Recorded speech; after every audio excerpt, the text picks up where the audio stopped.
ગાંધીનગર સચિવાલય પાસે ધોળા દિવસે ડ્રિંક એન્ડ ડ્રાઈવની ઘટના સેક્ટર 11 બીએસએનએલ ઓફિસના વળાંક પાસે થયો અકસ્માત।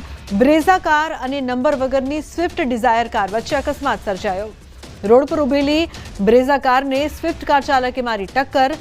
સ્વિફ્ટ કાર ચાલક દારૂના નશામાં ડ્રાઈવ કરતા ટક્કર મારી તો 27 વર્ષીય યુવકે દારૂના નશામાં કાર હંકારતા સર્જ્યો અકસ્માત। સેક્ટર 7 પોલીસે કાર ચાલક યુવકની અટકાયત કરી છે।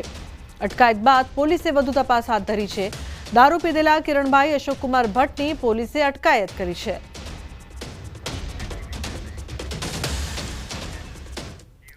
કાવડ યાત્રા માટે આવેલા 2 ભક્તોના ફરી મોત। રાજસ્થાનના સિહોર કુબેરેશ્વરના આંતરરાષ્ટ્રીય કથાકાર પંડિત પ્રદીપ મિશ્રાની કાવડ યાત્રા દરમિયાન 2 ભક્તોના મોત થયા છે। આ સાથે મૃતકોની સંખ્યા હવે 4 થઈ ગઈ છે। આજે કુબેરેશ્વર ધામમાં ચક્કર આવતા એક વ્યક્તિને જિલ્લા હોસ્પિટલમાં લાવવામાં આવ્યો હતો અને ડોક્ટરોએ તેને મૃત જાહેર કર્યો હતો। આ ઉપરાંત સેવાન નદીમાં સ્નાન કરતી વખતે માથામાં ઈજા થવાના કારણે જિલ્લા હોસ્પિટલમાં સારવાર દરમિયાન અન્ય એક વ્યક્તિનું મૃત્યુ થયું હતું।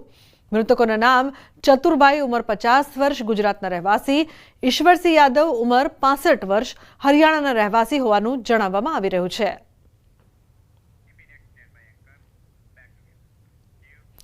અમદાવાદમાં વિશ્વ સંસ્કૃત દિવસ નિમિત્તે સંસ્કૃત પખવાડિયાની ઉજવણી। શ્રાવણ પૂનમ એટલે કે રક્ષાબંધનના દિવસે વિશ્વ સંસ્કૃત દિવસની પણ ઉજવણી થાય છે।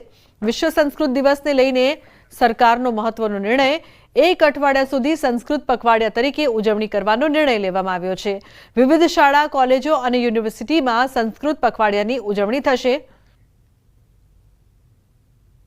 संस्कृत अपनी भारतनी भाषा है, एकतानी भाषा है, बधी ज भाषाओनी जननी है। तो आ खाली भाषा नहीं, आ अपनी एक संस्कृति है, दर्शन है अने पूरो ज्ञान आपणो संस्कृत में है। तो एटला माटे विविध प्रवृत्तिओ विद्यालयों, महाविद्यालयों, विश्वविद्यालयों में थशे।